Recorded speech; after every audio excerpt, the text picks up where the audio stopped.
वापस स्वागत है। अगर आप इस चैनल को सपोर्ट करना चाहते हैं तो प्लीज़ इस वीडियो को लाइक कीजिए। अगर आपको हमारा कंटेंट पसंद आता है और आगे भी देखना चाहते हैं तो प्लीज़ सब्सक्राइब कीजिए।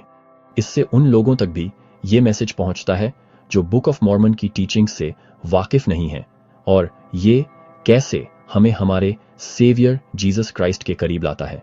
अब हम नेफाइट्स की आखिरी लड़ाई के बारे में बात करेंगे, जैसा कि मॉर्मन ने चैप्टर 6 में लिखा है। मॉर्मन हमें अपने लोगों नेफाइट्स के विनाश के बारे में बताते हुए शुरू करते हैं। वो लेमनाइट्स के सामने आगे बढ़े। मॉर्मन ने लेमनाइट्स के राजा को एक पत्र लिखा और अपने लोगों को कुमोराह नाम की पहाड़ी के पास इकट्ठा करने की अनुमति मांगी, जहां वे लड़ाई लड़ सकें। राजा ने उनकी रिक्वेस्ट मान ली। वे कुमोरा पहुंचे और पहाड़ी के चारों ओर अपने तंबू लगाए। ये कई पानी, नदियों और झरनों वाली जगह थी जहां उन्हें लेमनाइट्स पर एडवांटेज मिलने की उम्मीद थी। 384 साल बाद उन्होंने अपने सभी बचे हुए लोगों को कुमोरा में इकट्ठा किया था। मॉर्मन अब बूढ़े हो गए थे और यह जानते हुए कि यह उनके लोगों का आखिरी संघर्ष था, उन्होंने नेफाई के प्लेट्स से एक रिकॉर्ड बनाया और कुछ प्लेट्स को छोड़कर जो उन्होंने अपने बेटे मोरोनी को दिए, सभी रिकॉर्ड्स को कुमोरा पहाड़ी में छुपा दिया। उनकी पत्नियों और बच्चों समेत उनके लोगों ने लेमनाइट्स की सेनाओं को अपनी ओर आते देखा, मौत के भयानक डर से भरे हुए। लेमनाइट्स उनसे लड़ने आए और उनकी बड़ी संख्या के कारण हर प्राणी आतंक से भर गया।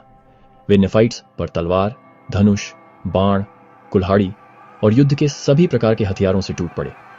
मॉर्मन के आदमी, यहां तक कि उनके साथ जो 10,000 थे, वे भी काट डाले गए। वह बीच में घायल हो गए थे, लेकिन उनकी जान बच गई थी।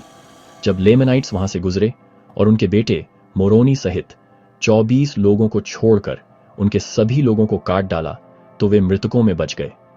कुमोरा पहाड़ी की चोटी से उन्होंने मॉर्मन के नेतृत्व वाले 10,000 लोगों के शवों को देखा। गिडगिडोनी के 10,000 गिर गए थे और वह भी बीच में ही। लमा अपने 10,000 के साथ और गिलगाल अपने 10,000 के साथ गिर गया था। लिम्हा अपने 10,000 के साथ गिर गया था।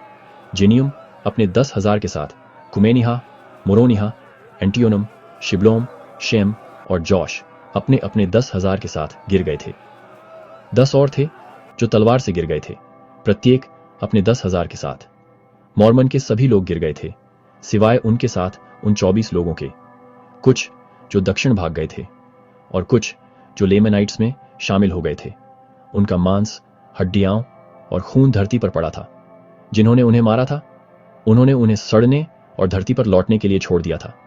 अपने लोगों के वध के कारण मॉर्मन का दिल दुख से भर गया और वह चिल्ला उठे, हे सुंदर लोगों, तुम प्रभु के मार्गों से कैसे दूर हो सकते थे? हे सुंदर लोगों, तुम उस यीशु को कैसे अस्वीकार कर सकते थे जो तुम्हें ग्रहण करने के लिए खुली बाहों से खड़ा था? अगर उन्होंने ऐसा नहीं किया होता तो वे नहीं गिरते, लेकिन वे गिर गए हैं और मॉर्मन उनके नुकसान का शोक मनाता है। हे सुंदर बेटे और बेटियाओं, हे माता पिता, हे पति और पत्नियाओं, हे सुंदर लोगों, ऐसा कैसे हो सकता है कि तुम गिर गए? लेकिन वे चले गए हैं और उसका दुख उन्हें वापस नहीं ला सकता। वह दिन जल्द ही आ रहा है जब उनके नश्वर शरीर अमरता को धारण करेंगे और ये शरीर जो अब भ्रष्टाचार में ढल रहे हैं अविनाशी हो जाएंगे। तब उन्हें अपने कामों के अनुसार न्याय किए जाने के लिए मसीह के न्याय सिंहासन के सामने खड़ा होना होगा। यदि वे धर्मी हैं तो उन्हें अपने पूर्वजों के साथ आशीषित किया जाएगा जो उनसे पहले चले गए हैं। काश तुम पर यह महाविनाश आने से पहले पश्चाताप कर लेते, लेकिन तुम चले गए हो और अनंत पिता तुम्हारी स्थिति जानता है और वह अपने न्याय और दया के अनुसार तुम्हारे साथ करता है। इस गंभीर अध्याय पर विचार करते हुए मेरे साथ जुड़ने के लिए धन्यवाद। अगली बार तक याद रखें, अपने मुश्किल समय में और अपने खुशहाल समय में जीसस क्राइस्ट का अनुसरण करें।